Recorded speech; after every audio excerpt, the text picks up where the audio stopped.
The first thing let me remember it. I don't really remember. Isn't that neat how, I guess it's called a real-time things are. You actually got to see me thinking. Somebody out there studies micro-expressions and they're gonna be able to say, yeah, I can see that she was thinking right then. Anyway, I didn't finish remembering, but the first thing I wanted to... Okay, I remember now. The first thing that I wanted to...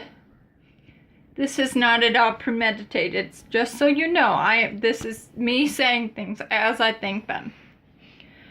First thing was, I was so impressed with what I just heard. I just heard someone tell me something that they weren't telling me, but they were saying something and I was watching it.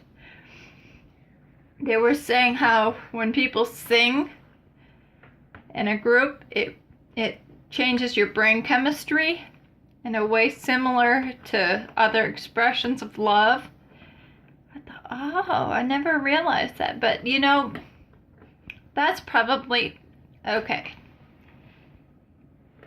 I'm thinking it so I can say it. My sensor is on hold because I'm saying this, and it tells me, it's kind of saying, hey, are you sure you want to say that?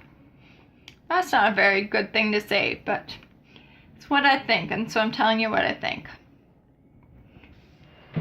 Okay, I'll explain more about that whole issue in a second, if I don't run out of time. Okay, what I was thinking was, oh, that explains why we sing hymns. So, to get the church group all of one heart and one mind. There is a spirit to hymns. I wish I can just read to you out of what's written in the hymnal. I will, but that's not going to be in this video. Okay.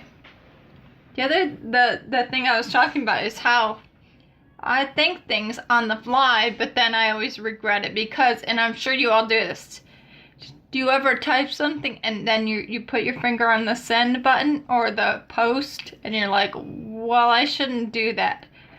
And so you have that little argument where you got the devil on one shoulder and the angel on the other shoulder, and you're like, oh, great. The reason, my number one problem is not picking a side, because I can always, regardless of what the issue is, I can see the reason behind both sides, and it makes sense to me at the time, so whoever's loudest is usually who I agree with. And in some cases, it's things that, well, if that's what my family believes, I believe it too. Anyway, I just got done saying something, and I think it was a good thing to say, and I think it could have made a big influence, but I didn't say it because I thought, well, I don't want to influence people more than anyone else or anything, because that's kind of taking people's agency away from them. I'll explain. Have you ever seen the show Law and Order?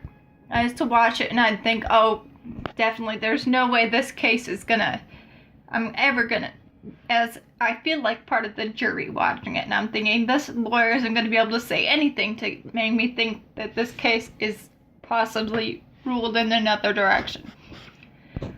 But after a few minutes of talking, I'm like, well, then I agree with them.